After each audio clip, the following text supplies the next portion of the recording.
All right, so we were looking at my top 10 extreme features of the Russian landscape because Russia is indeed huge in area and thus will have several unusual or big things going on in its physical landscape. So last time we did note that it has one of the coldest places outside of Antarctica, and we talked a little bit about the reasons why that is. We noted that Russia has the world's largest lake by surface area. Well, sort of, we said, because the Caspian Sea technically is a lake, and Russia has part of the shoreline now. And we noted that Russia has the world's deepest lake in the unique Lake Baikal. All right, and we were in the middle of Siberian rivers when our connection failed. So let's take a look now at Siberian rivers and go on from there. All right, so in Siberia, we have several major rivers. The Ob in Western Siberia is one of those. We can see that with the Irtysh tributary and other tributaries, it is one of the world's top 10 longest river systems. And we see it out here in Western Siberia. All right, in Western Siberia. And Western Siberia is a very flat area, which in a moment we'll note makes a difference for the Ob.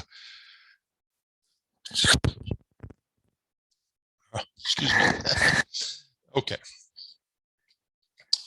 Next, moving eastward, we got to the Yenisei River with the Angara tributary, also putting it into the top 10 longest river systems in the world. Here, with connection to Lake Baikal and moving northward, there we see at the north end the city of Norilsk. And I have mentioned Norilsk before.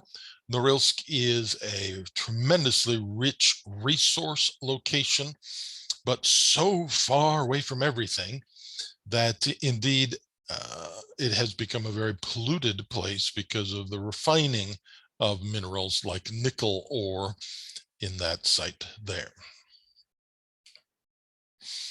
The next, moving further to the east, we have the Lena. And the Lena, well, almost the top 10 in length in the world. Here in the eastern side of Siberia. Also there going almost, yes, to Lake Baikal, out of the mountain ranges by Lake Baikal and winding there to the Lena Delta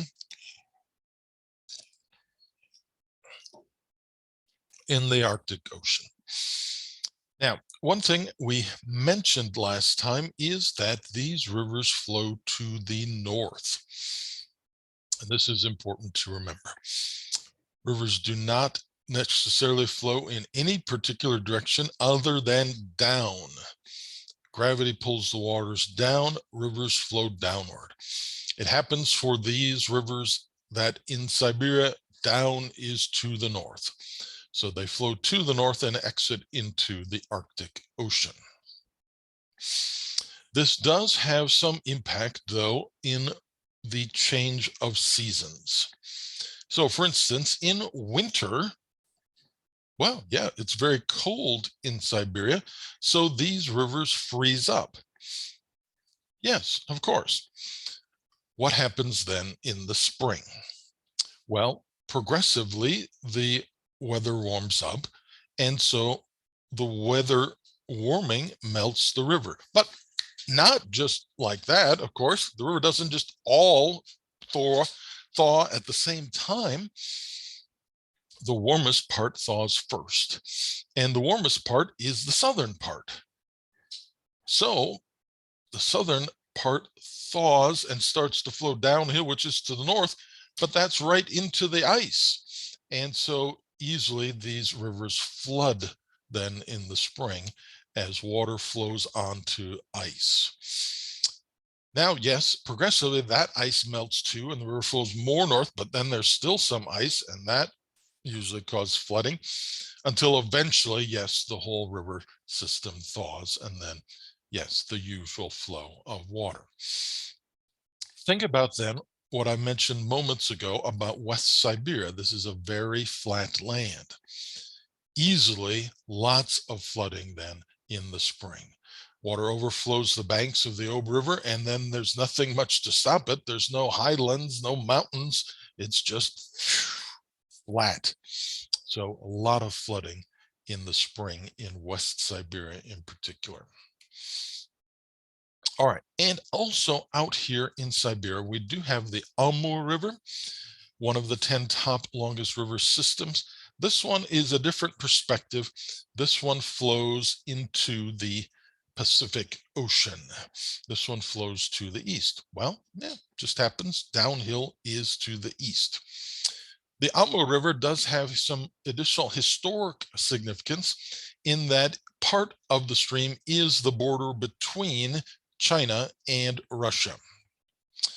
In the middle of the 19th century, Russia and China reached an agreement, the Treaty of Aigun, reached this agreement, and at that point in history, Russia was more powerful. And so probably got a better deal. Can be how these things work, right? With treaties, the more powerful or the winning side in a war usually gets the better deal in a treaty.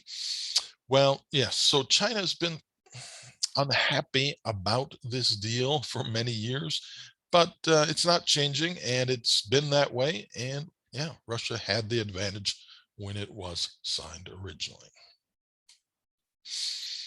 Okay, so those are Siberian rivers, but Russia also has the longest river in Europe.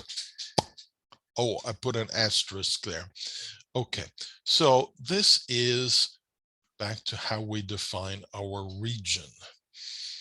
Some people say that Russia is partly in Europe and partly in Asia. If we were one of those people, then yes, Russia would have the longest river in Europe, the Volga. But that isn't how we're doing it. We're saying that Russia is one huge place together. We're not splitting it up. We're adding a few more portions to create the Russian domain, aren't we? So I wouldn't say this, that they have the longest river in Europe, but to be fair, some people would count part of Russia in Europe. So in any case, we should mention the Volga River. The Volga is it's considered really kind of the mother river of Russia. Most of Russia's population is west of the Ural Mountains, so here in Western Russia, where the Volga is the major river. There are several cities on the Volga River, as you can see on the map. Of course, that is likely to happen. So these are areas where, yeah, lots of people have been, lots of history has happened. The Volga is a key river for Russia. Notice there, Moscow is not on the Volga. This is a kind of curious bit of history. It is on a different river there, you see, but it's very faint on the map. You might be able to see it. Going north from Moscow, there is a canal. There is a canal that connects to the Volga River. So Moscow can get to the Volga River that way, or it can follow the Oka River you see there, connecting to the Volga in a different location. The Volga does flow to the south and does exit into the Caspian Sea. Okay, number 5, the tallest mountain in Europe. Okay, again, an asterisk, same thing. Do we count Russia as partly in Europe, partly in Asia, or altogether? We're going with the latter choice, altogether, but those people who count this the other way, Mount Elbrus is the tallest in the region there. It is in the Caucasus area, just north of Georgia, in the mountain ranges of that region, and is in Russia there. Yeah, so it is certainly a prominent mountain, an attractive physical feature. So just how you describe Europe, whether it's in Europe or not. If we count it in the Russian domain, as I do, then Mount Blanc of the Alps would be Europe's tallest mountain. Number 6, in contrast to mountains, the West Siberian lowland. Yes, what we've just mentioned about the Oba River area. The West Siberian lowland is the largest section of lowland in the world, largest section of continuous level land. So that's the western, about the western third of Siberia. And again, fantastic. Well, it would be fantastic if you like mosquitoes. Most people don't, but West Siberia is lush with mosquitoes in the spring because there's so much flooding on just flat land. The water tends to be still water, and that is the type of water, slowly moving or still water, that mosquitoes breed in. So mosquitoes and other insects common in Siberia in spring and on into summer in the West Siberian lowland. Here's a nice photo of it. You can see forested areas, and wow, it just seems to go on forever there, this flat territory.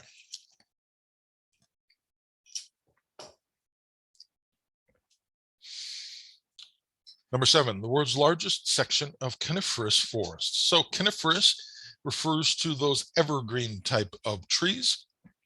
Deciduous is the broadleaf trees. Of course, there are plenty of forests of broadleaf trees in the world. The Amazon rainforest, huge, enormous, but that is the different kind of forest, the deciduous forest. So for the evergreen forest, it tends to be present in colder areas. And you can see that it is mostly northern countries that have forests that are almost all or all coniferous trees. And here's another photo of that. You can see these types of trees. And again, this looks like West Siberia probably, and just going on and on.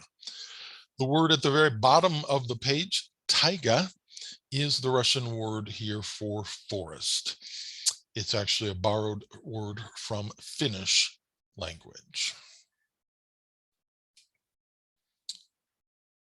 Number 8, the world's largest section of permafrost. All right, I have an asterisk here too. At least outside of Antarctica, this is true.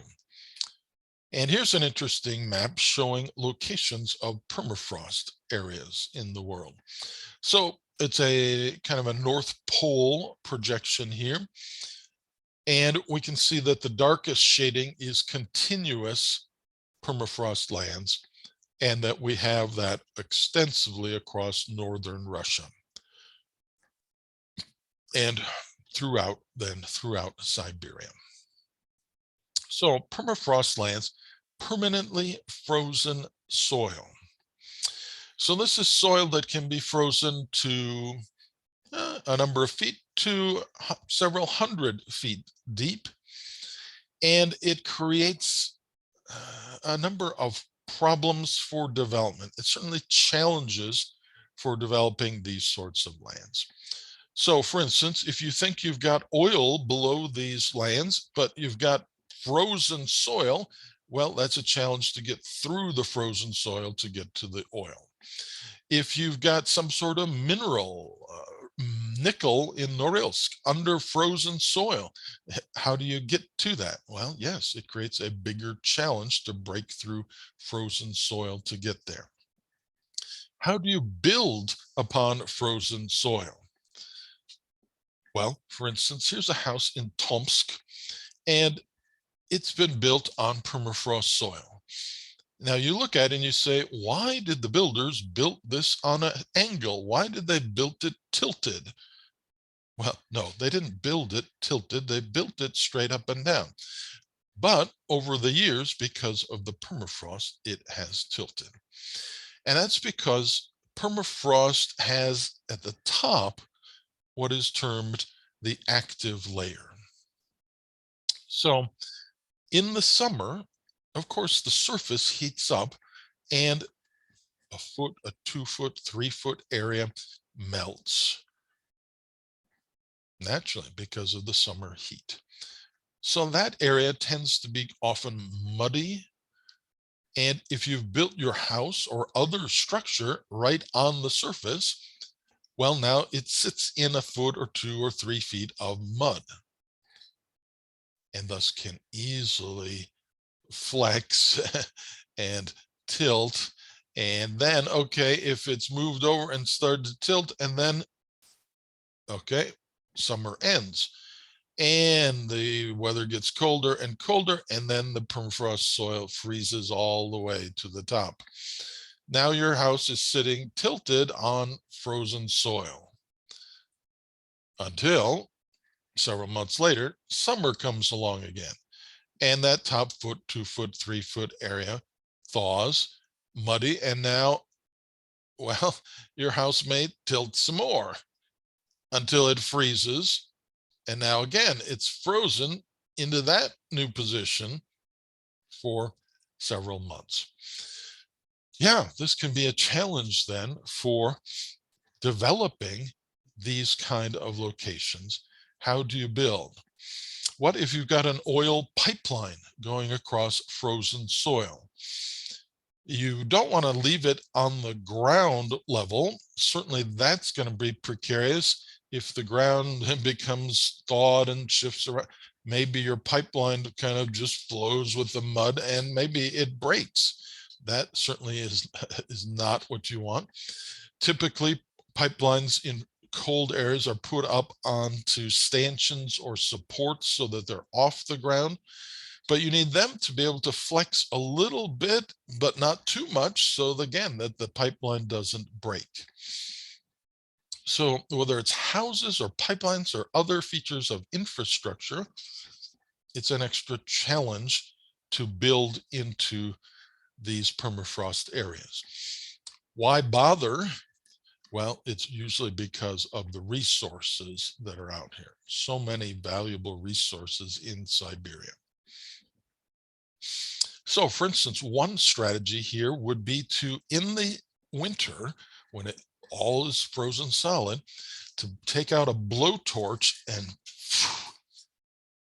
put that heat down, use the blowtorch to melt a column, several foot deep column into the permafrost. Then drop a concrete pillar into that column so that the pillar then lock it into that spot. The pillar goes down maybe 10 feet, okay, and it freezes into that spot, and then it's going to be locked there for good, because maybe the first 1-2 feet thaw in the summer, right, but not down to the 10. So that pillar is solidly frozen in. Well, do that for at least 4 corners, and then build your house on top of those pillars. Then your house isn't going to shift because those pillars are locked far enough down into the permafrost. Well, okay, that's an innovative idea, but of course it's extra effort and cost to do that rather than just simply building the house the usual way. All right, so permafrost, a big deal in Siberia. And later, yeah, you're going to see something more about melting of permafrost, that this has become a big issue and is directly linked to climate change and global warming. All right, number 9, remote islands, the world's biggest bomb. During those Soviet days, the Soviets liked to do things big, liked to do things on a grand scale. They thought it was impressive. They could say, we have the biggest this. We have the biggest hydroelectric dam in the world. Okay, good. Sometimes that's useful. Sometimes that's efficient. Well, they also built the world's biggest bomb, the largest atomic bomb. The Soviets did develop, of course, nuclear weapons and missiles. Their missile guidance systems were not as good as the ones the United States has had. So one strategy the Soviets employed was just to build bigger bombs. So if they missed, well, it would be big enough to get the target anyway. So the world's biggest bomb was built. They called it the Tsar after the rulers, the royalty of Russia previously. And why I'm talking about it here, remote islands, they dropped it on Novaya Zemlya. Novaya Zemlya, large island north of the mainland of Russia in the Arctic Ocean. So if you're going to test a nuclear weapon, indeed the world's largest nuclear weapon, where would you do that? If you're testing it above ground, which was done for a while in the Soviet Union, was done for a while in America, in New Mexico, probably not the best strategy, but okay. Anyway, where would you want to do that? Well, the Soviet Union did sometimes in Kazakhstan, in remote areas of Kazakhstan, but also here chose this Arctic island. And yeah, I guess I would say if you're going to test an atomic weapon above ground, you'd like the most remote place you could find, and this would certainly be one of the top 10, a far remote island of your own, of course, of your own land, where it doesn't really matter what happens to that land. No one's living there, no one's extracting resources from there. It's just this very remote island. So that's where they, in fact, did that. And that leads to number 10, a different sort of explosion. Of course, there have been a variety of huge explosions on the Earth. We do go back to what we believe was a meteor that struck the Earth that probably ended the dinosaur era, right? But that wasn't in recorded history. The largest one in recorded history is this thing that happened at Tunguska in 1908, way out here in the middle of Siberia. Probably the same sort of thing, a meteor that exploded over the surface here in this location, devastated areas of the forest, and was recorded in different ways at far different locations, far distant locations. And this one too, I would ask, if a meteor had to strike the Earth, and we could choose where, well, that might be a pretty good spot, the middle of Siberia. We'd like it to be some very remote area. Maybe we'd choose the middle of Greenland, okay? For a moment, we might think in the middle of the ocean, but actually that would cause an enormous tsunami somewhere. Okay? This might be an ideal spot if it had to happen somewhere. You'll have some more work to do to follow up on this topic later. Okay, so that's my top 10 of extreme things that have to do with Russia having such a large landscape, and especially a far northerly huge landscape.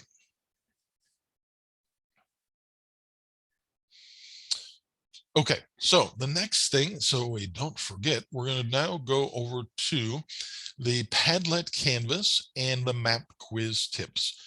So if I put your Padlet Canvas or your map quiz tip on the screen, please unmute and tell us about your work, the Canvas or the map quiz tip. So we'll go back to sharing the screen, but we will pick out those features.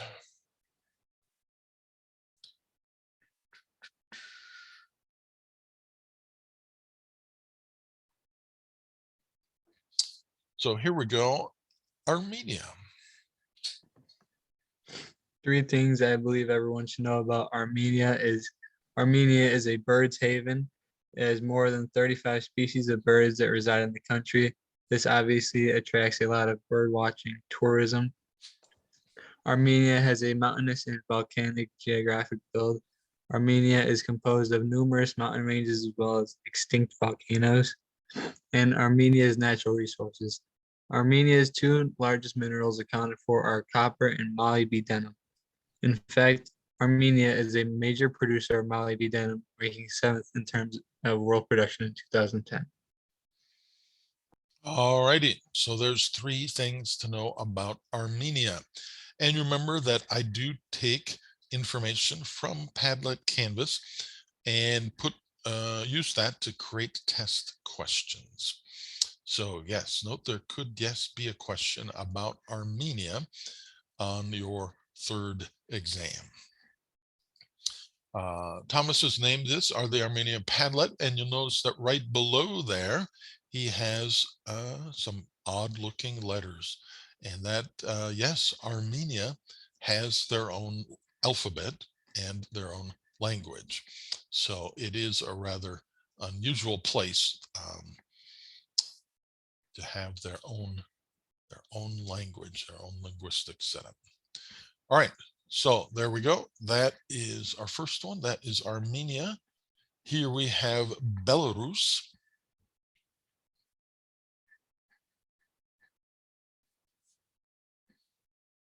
So Daniel, if you're here, unmute, please.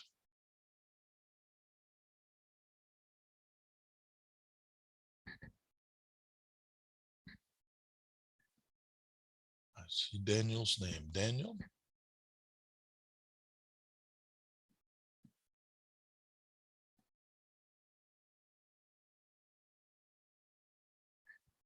Okay, how about Georgia?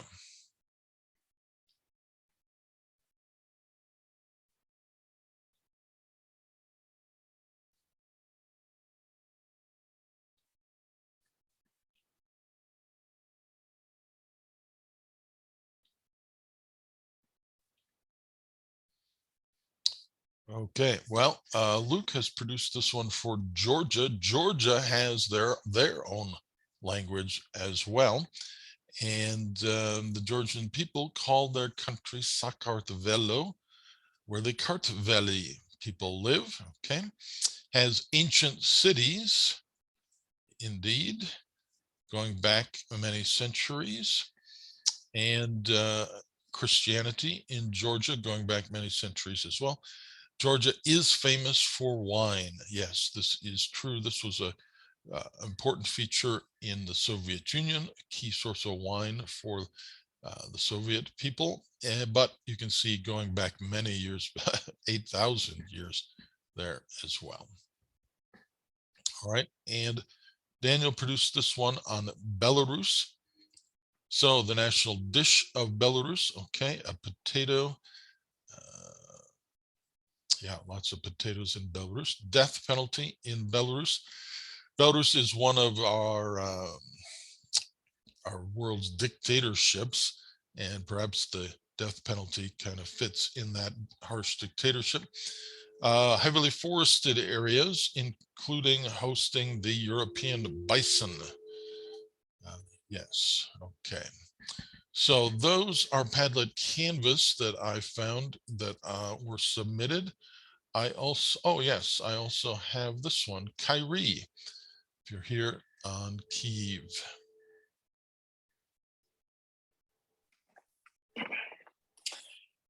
Kiev is Ukraine's most populous city with a population of about 2.44 million people. Kiev was originally controlled by the Khazars until the Norse Vikings came and took over. And the city of Kiev is originally the capital city of Russia. The city of Kiev can be traced back to 25,000 BC and was the oldest known settlement in the area at the time. All right, thanks, Kyrie. So this is indeed Kyiv, the capital city of Ukraine now, but that historic connection to Russia. And of course, all sorts of news about Ukraine and Kyiv with the current war with Russia. All right, I also have found a map quiz tip on Belarus. So Nick, if you're here, if you'd unmute and tell us about this. Okay, so Belarus is right next to Russia. It is right above Ukraine and then to the right of Poland. And to me, it slightly resembles a bell. and that works well with its name. So I put down Belle of Russia as sort of a play on words. So again, above Ukraine, to the left of Russia, and then right of Poland. Hey, good. I like it. Bell, certainly we get the sound and the kind of the look there for Belarus. All right.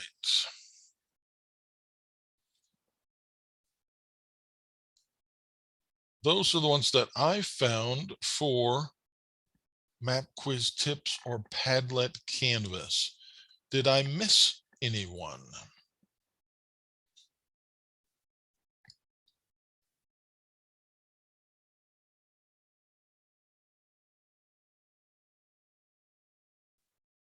Okay, doesn't sound like I missed anyone. All right, very fine. Then I will start in on my next topic here.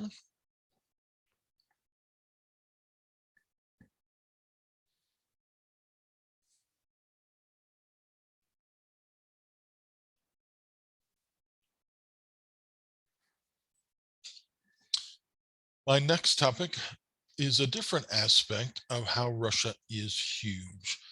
Yes, as we've just been talking about, Russia is huge in area. In fact, this is an interesting comparison that Russia has more surface area than Pluto. We used to think of Pluto as a planet, but the latest understanding is that it's kind of a microplanet, or not really quite a planet, but still kind of curious that Russia has more surface area. Russia is huge in land area. Yes, much bigger than the United States. We've got time zones, of course, not counting Alaska and Hawaii. We've got 4, right? So that we can go from Washington, D.C. to Los Angeles, and it's 3 hours time difference there. Well, Russia's got 11 of those. It's about 6,000 miles to go across the country. Russia is huge. All right, but the Soviet Union, the USSR, was bigger. Well, yes, because the Soviet Union broke up, Russia became the biggest piece, but there were 14 other pieces. Okay, Soviet Union, the Union of Soviet Socialist Republics, the USSR, 8.6 million square miles. Okay, so the next 4 largest countries, I think of them all kind of close together. If we just wanted to say on average 3.5 million square miles. But in any case, the Soviet Union was more than twice as large as any of those places by area.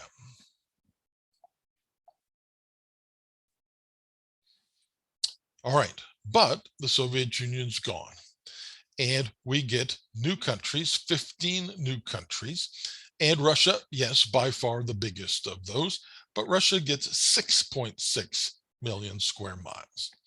So that 6.6 is no longer double the size of the next largest country, as the Soviet Union was, but is still much bigger than any of those 3.5 or so million square mile next 4. So still by far the biggest land area. Of that, well, we've been talking about Siberia. Siberia by itself is 5 million square miles. You can see on the map, Siberia labeled as east of those Urals, the Ural Mountains there. That is generally how we talk about Siberia. Russia does often divide Siberia for administrative or economic zones. Now they're calling the western part of Siberia the Urals, the middle part of Siberia, Siberia, and the eastern part of Siberia, the Far East. So they have the Urals, Siberia, and the Far East.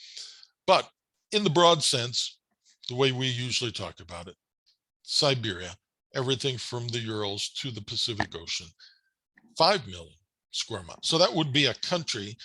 It could be, if that was a country by itself, it would be the world's largest country. Okay, so if we have the Soviet Union at 8.6 million square miles and Russia got 6.6 million square miles, clearly 8.6 minus 6.6 is 2. So there's 2 million square miles for the rest, for the other 14 places that became new countries. Kazakhstan, outlined there, 1 million square miles. To give you some perspective on that, Alaska, 570,000 square miles. So Kazakhstan is not quite, but is towards double the size of Alaska. So obviously quite a big country, now a country. All right, well, if there's 2 million square miles left over after Russia, and Kazakhstan takes 1 million of those square miles, then there's clearly 1 million left over for 13 places. Okay. And the average then of the other 13 pieces of the Soviet Union that became new countries, the other 13 averaged 73,000 square miles. By coincidence, that is also the average of our 50 states.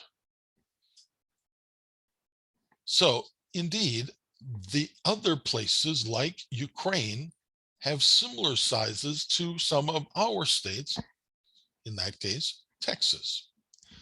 Armenia, we just saw, Armenia, its size, pretty small, like Maryland. Uzbekistan, like California. So huge, my point here is huge.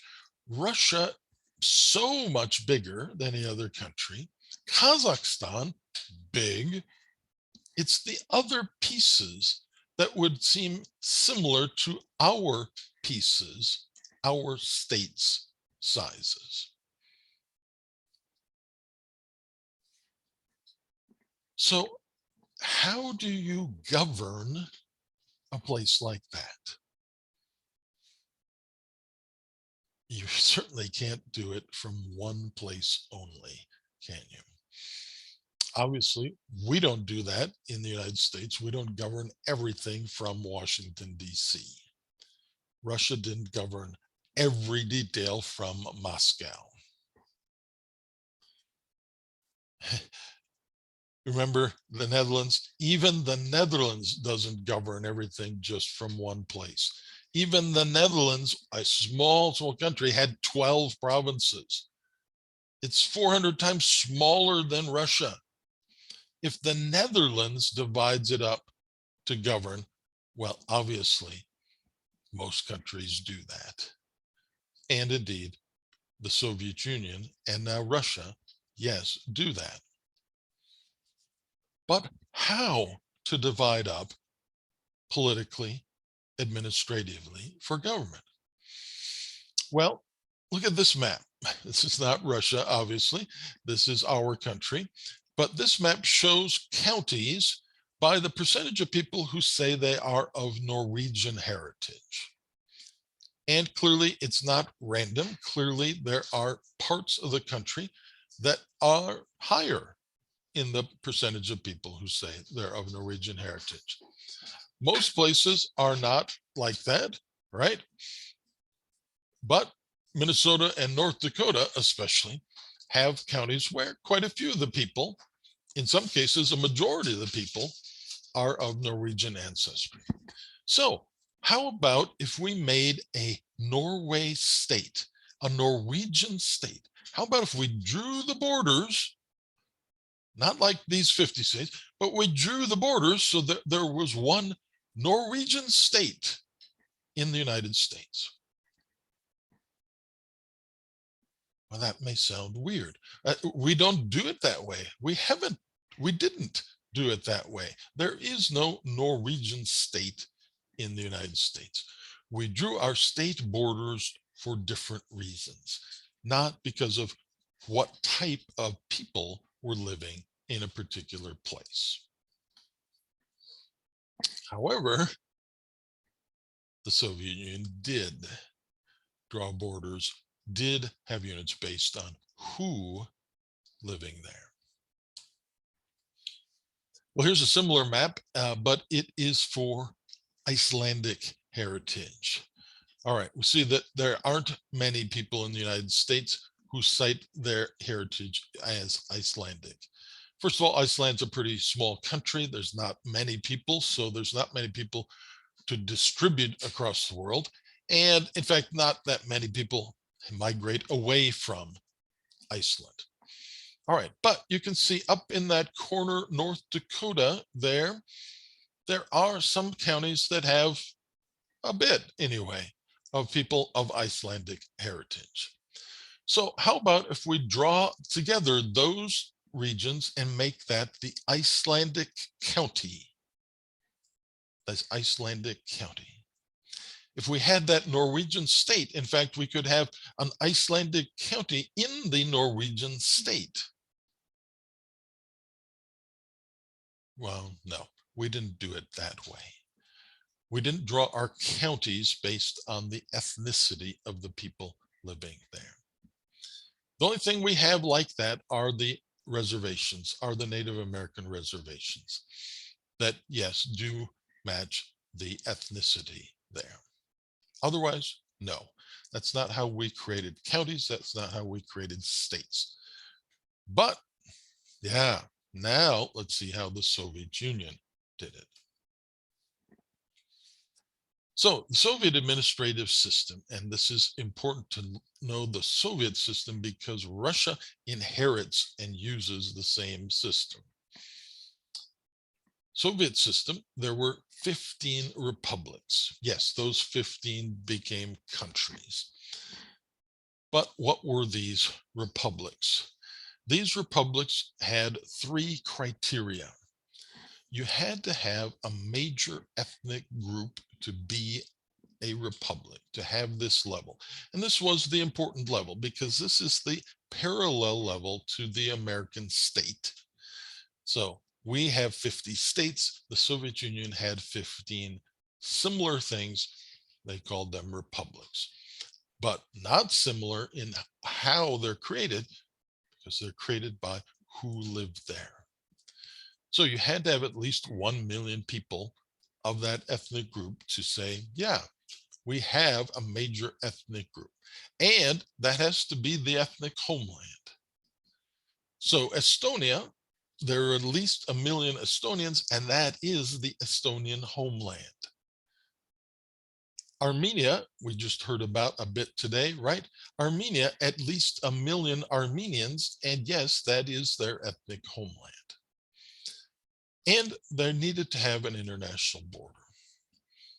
This was kind of a convenience that actually did turn out to be useful in the end.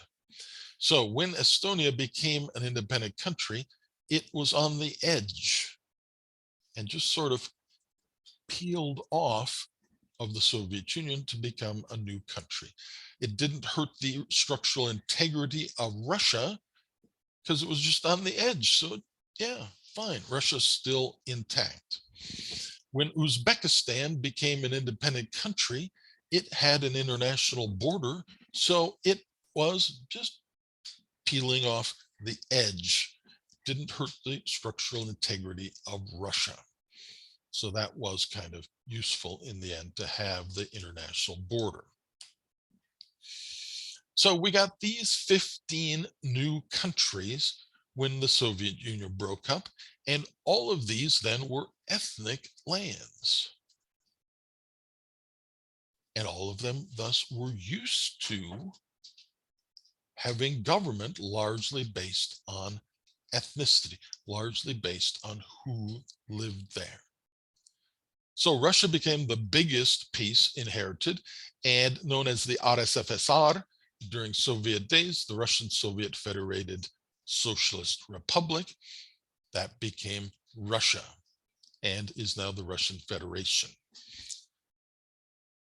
Ukraine, Belarus, and Moldova, those that were counting in our Russian domain, became independent countries. Estonia, Latvia, and Lithuania, those are our 3 Baltic states, and they were at the lead of this movement to end the Soviet Union and become independent countries. Armenia, Georgia, and Azerbaijan, the Caucasus countries, and Armenia and Georgia we're putting into our Russian domain. Azerbaijan, we are not. Azerbaijan is a Muslim country, and it fits better with Central Asia, which is in my Eastern World course then. Along with then the traditional Central Asian countries, the stans, Kazakhstan, Kyrgyzstan, Tajikistan, Turkmenistan, Uzbekistan. Okay, so those are our 15 new countries, but those were the 15 republics. Again, like the American states, these were the republics of the Soviet Union. Okay, but that wasn't it. That wasn't all. Still hard to govern the whole huge country just from 15 republics. Again, we don't do that in America. We don't govern everything from Washington and then the 50 states. Illinois is not totally governed from Springfield. No, we have other divisions. So did the Soviet Union. But the next division, the SSR, also ethnically based. SSR is Autonomous Soviet Socialist Republic, but usually just abbreviated. 3 examples for you of ASSR, Yakut, Tatar, and Chechen Ingush. More in a moment on those. So ASSR, you were not quite qualified to be a republic. Remember, we did 3 rules to be a republic: had to be a major ethnic group, had to be on your ethnic homeland, had to have an international border. So ASSRs usually qualified somehow. Well, they're based on ethnic groups, so these are ethnic places, typically on their ethnic homelands. But the difference would be then either they're not big enough, didn't have 1 million people, or didn't have an international border.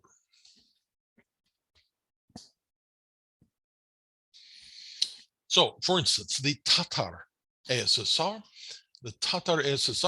did have over 1 million people in a fairly small area, as you see, about the size of West Virginia, and here on the map. So the light yellow shading, that is Russia today. And you can see the pinkish shade there, that is the location of this place, what was the Tatar ASSR. So they had over 1 million people on their ethnic homeland, but as you see, not an international border. So what if the Tatar region became a country? What if they became a country just like Estonia did, just like Uzbekistan did? What if they became a country when the Soviet Union broke up? That would be a problem, wouldn't it? Russia would have a hole inside of it, and this Tatar region would be totally surrounded by Russia. That would be awkward on both sides. And this was a reason then why republics had to have an international border, just in case sometime they became independent. All right, so Tatar region did not become independent, the Tatar ASSR. Now, bonus fact here, I am spelling Tatar correctly here. 1 R, T-A-T-A-R. Sometimes this gets confused. Tartar, T-A-R-T-A-R, tartar. No, that's a sauce. That's a type of food sauce, sometimes used with fish. It can be very tasty, fine, but it's not people. Years ago in graduate school, I had a professor who was ethnically Tatar, and he made sure we all knew this: people not the same as sauce. So I'm telling you this also. Tatar, 1 R, people. Tartar, 2 R's, sauce. All right, the Yakut SSR is another example of this level. Notice here, though, they don't have 1 million people. They don't have 1 million of the Yakuts. Notice that it is a huge place. Look at that. It is more than double the area of Alaska. But out here in Siberia, we know there's not that many people. So there are not 1 million of the Yakut people there. Thus, it did not become a republic. It was the next lower level, the ASSR. It does have an international border there on the Arctic Ocean, but not enough people. All right. Then there's the Krai.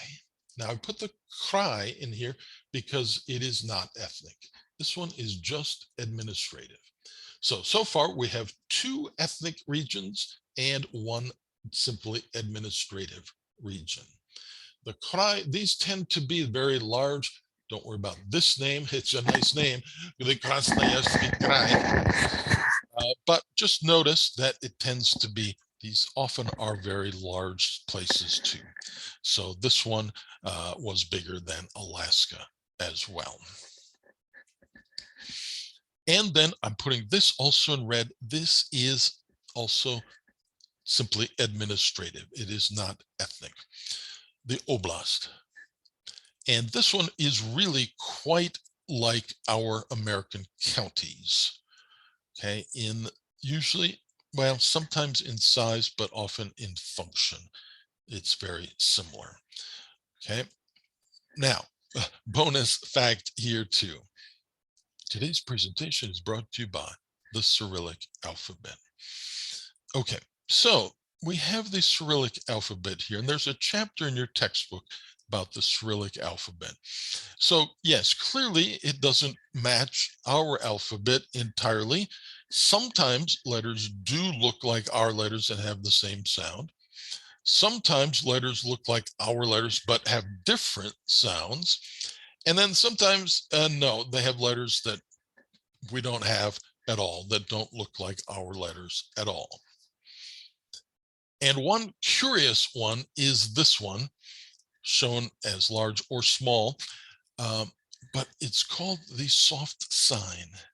In Russian, it's called the myaky znak, but translated, that is the soft sign. And the crazy thing is that this has no sound. This letter has no sound by itself. Now, occasionally we have letters in English that have no sound, right? There are many words that have a silent E at the end of them. However, E usually has a sound. Occasionally is silent. Not so here. This letter always silent. So what it does, though, is it softens the sound of the letter before it. So this word oblast, the last letter is a T sound, but it has this sound, this letter after it. Thus, it's not oblast, it's oblast. The T is soft. So when you're writing out this word in English, how do you account for this letter that has no sound? Well, that's kind of weird. What scholars have decided long ago is to use the apostrophe. So the apostrophe there shows that there is a letter in the Russian, but no sound. So when you see this word oblast, you see there's an apostrophe there after the T. That's correct. I'm using that correctly. It shows that in the original Russian word, there is that extra letter that has no sound by itself. In English, there are often people who are using the apostrophe wrong, which is why I add this as a bonus fact. I'm using it correctly here, in essence, to show that something is missing.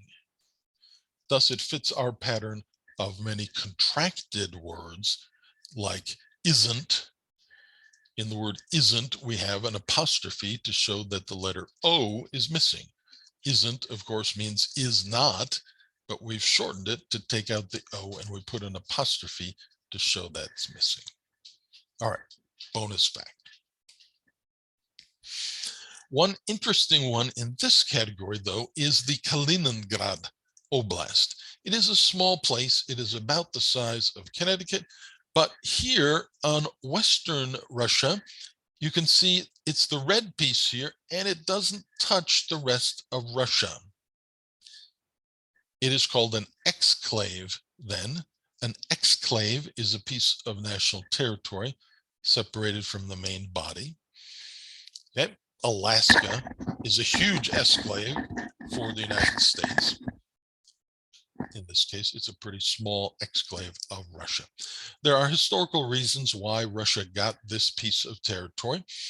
And in the Soviet Union, well, okay, it was fine. It was part of Russia, but it's bordered there by Lithuania on its eastern side, and Lithuania was part of the Soviet Union, so it was an easy fit. It didn't matter that it was Russia not quite connected.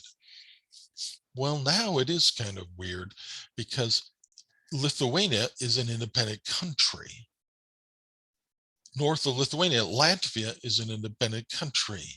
So to get from Russia to Russia, you have to, at least if you're going to land, you have to go through other countries. All right, so it's an odd case now, this Kaliningrad Oblast. But there's more. There's the autonomous oblast. Now I'm in black letters again, because this one again is ethnically based. Okay. So, but lower on the hierarchy. So it's definitely a smaller ethnic group here. And a very curious example is the Jewish autonomous oblast.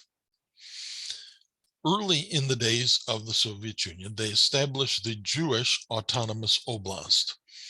And they did so with some fanfare. Yes, with some announcements saying, look, we don't discriminate against the Jews. We don't oppress the Jews. In fact, we're creating a special Jewish autonomous oblast. Well, think about that for a moment. These are republics, the SSRs, the autonomous oblasts. These are ethnic-based regions on their ethnic homelands. Where's the Jewish homeland? It's not in Russia, it's Israel. So that doesn't fit. And in the Soviet Union, or now in Russia, if we wanted to look around and find Jewish people, to find the largest share of Jewish people, to say maybe that's the spot that could be a Jewish autonomous oblast. Well, the Jews in Russia live mostly in the cities, mostly in Moscow or in St. Petersburg. Well, look where the Jewish autonomous oblast is located. You might even not see it until you see that little red spot way out in eastern Siberia. Well, there's very few Jews who are living there. So this was propaganda. I mean, it was real, but it was a propaganda story about how they didn't oppress the Jews, and look what good we've done. No, there weren't many Jews living there, and they did oppress Jews. But we're not done. There's still one more level. Now we're getting to a fairly small level. The Nenets people in their region have about 8,000 people. And the Nenets are reindeer herders in far northern Russia. But they have a little bit of local government based on their ethnic region. All right, so we have these 6 administrative, well, 6 regions of governing the country. 4 are ethnically based, 2 are just solely administrative.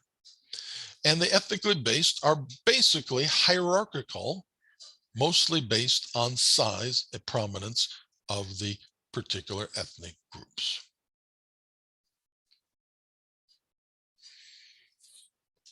But the Soviet Union is gone. However, their system was inherited by Russia. And Russia has used the same system. The numbers have switched around because of the, well, what I call upgrades. So if you were a republic of the Soviet Union, you got an upgrade to become country. Okay? And those are the 15 places that we now know as countries.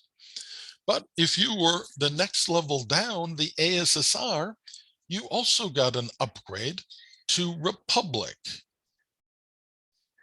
And actually, even some of the further lower places got upgrades to become republics, because there are now 22 republics in Russia, whereas the Soviet Union only had 15.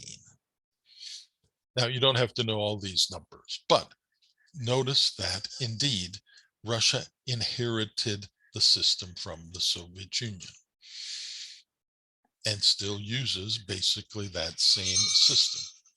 The other 14 new countries, well, they too may have pieces of that former Soviet system. Some of those places have some of the smaller divisions. Georgia, for instance, has what were ASSRs in the Soviet system, and we'll see has had to deal with that issue.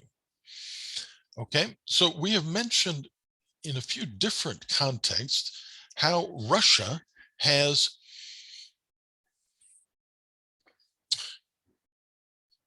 inherited Soviet things, how there's a Soviet legacy or lingering effect in different ways. We've seen that in all sorts of elements of the population, how what happened in the Soviet Union has affected the way the Russian population is now in size and in relationship between number of men to number of women. We've seen that pollution has affected Russian population, and that the pollution is very largely a legacy of Soviet days. Vladimir Putin himself is a legacy of Soviet days because he was a KGB officer of the Soviet Union and now is president of Russia. But we also see here that the ethno-territorialism is a legacy of the Soviet Union that Russia and the other pieces did inherit.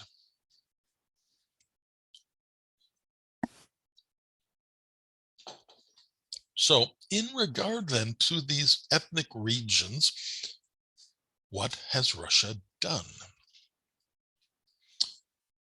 Number one, in 2008, Russia sort of invaded Georgia. One of the pieces of Georgia is South Ossetia. There's also a North Ossetia, but it's right across the border where Russia and Georgia meet. On one side of the border in Russia is North Ossetia. On the other side is South Ossetia. Well, it probably should have been one ethnic region, but Stalin, to cause some trouble, split up the ethnic group and put it into 2 separate countries. All right, well, in 2008, there was some unrest in South Ossetia. Georgian troops moved into South Ossetia. Well, it's still in the same country, Georgia. Georgian troops were activated to stabilize things in this subregion of Georgia. However, Russian troops crossed the border and subdued the Georgian military forces in South Ossetia. Eventually, the Russian troops went back, but Russia has maintained a lot of interest and a lot of influence in South Ossetia ever since. In a similar sort of way, Russia is heavily involved in Abkhazia. Abkhazia is also a territory, an ethnic territory within Georgia. These two pieces, Georgia inherited when the Soviet Union broke up. They were part of Georgia as a Soviet republic. They became part of Georgia as a new country. Okay, and we can see the map here. So South Ossetia is right there in the middle north portion of Georgia, and you can see above it there is North Ossetia.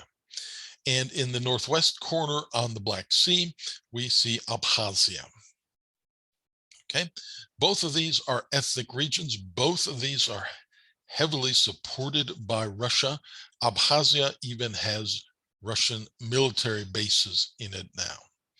And in both places, those people have Russian passports. That's kind of weird because they live in Georgia. They're technically citizens of Georgia, and they thus would have Georgian passports. But Russia has given them Russian passports as well. So there's a lot of question about what's going to happen to these pieces. They, on the one hand, have decided there are new countries. Yes, South Ossetia says it's a new country. Abkhazia says it's a new country.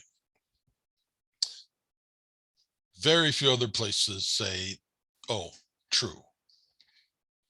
Most other countries ignore them and don't agree, don't say, oh yeah, you're a country. Russia heavily involved. So there's big questions about whether Russia would take these pieces or really promote them as new countries. Also on the map here, you can see Chechnya right there, right north of Georgia, east of North Ossetia. Chechnya is one of the places that was an ASSR. And Chechnya decided it wanted the double upgrade. Chechnya wanted the double upgrade. So the republics got upgraded to become countries, right? So that's one step. That's one step upgrade. Chechnya, as an ASSR, wanted to become not just one step up to become a republic in Russia, but two steps up to become a new country.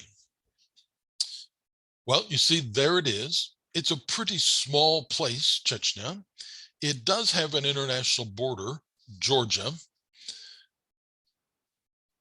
It is the ethnic homeland of the Chechen people. There are not 1 million of them. Thus, it was never a republic in the Soviet Union. All right, but they wanted the double upgrade.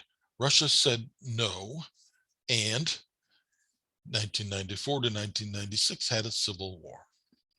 Russia won. Well, Russia is huge compared to Chechnya.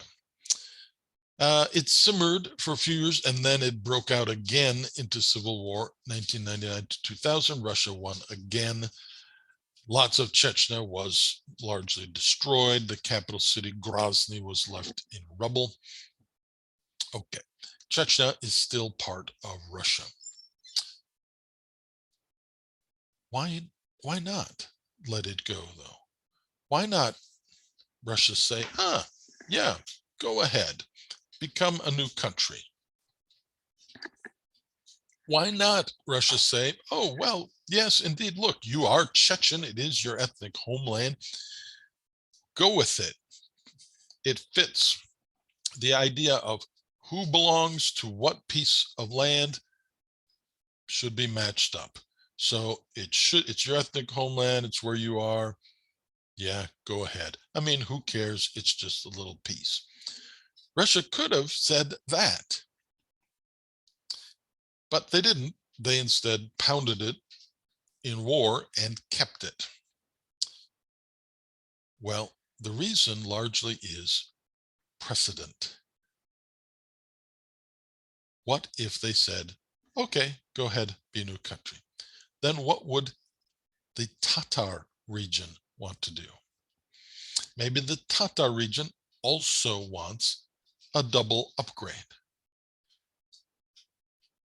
Well, then remember the Tatar region was in the center of Western Russia.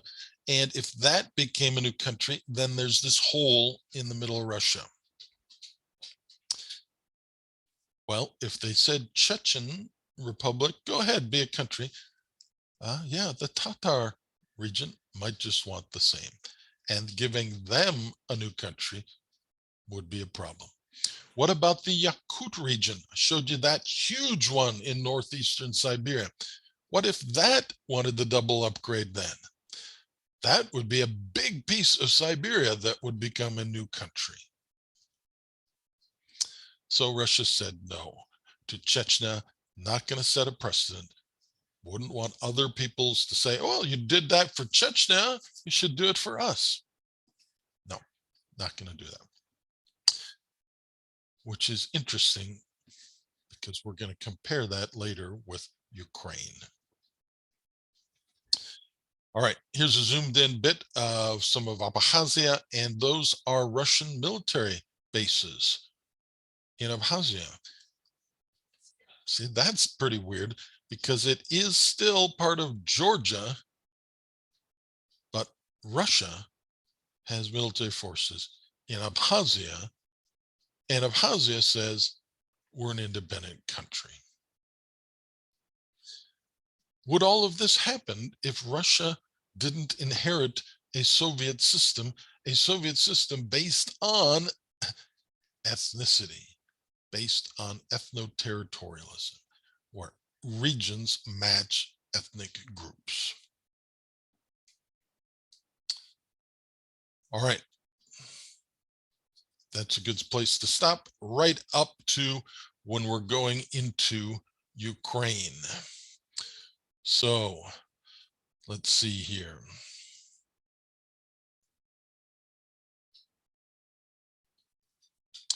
All right, so we're going to have Thursday. Oh, if we look at our schedule for Thursday, we see that Thursday is a Phantom Thursday.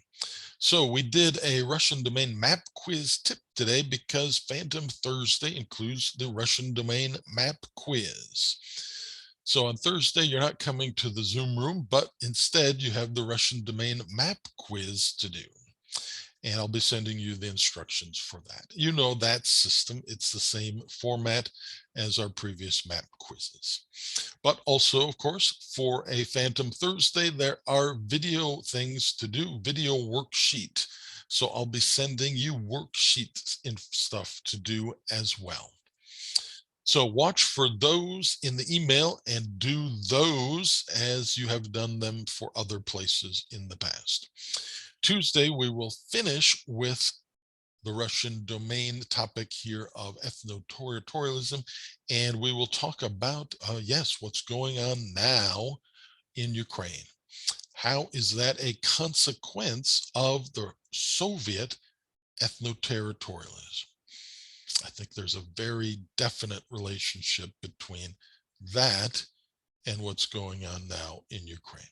And we'll try to talk a bit about Vladimir Putin and why is he doing this? Why did he start this war in Ukraine?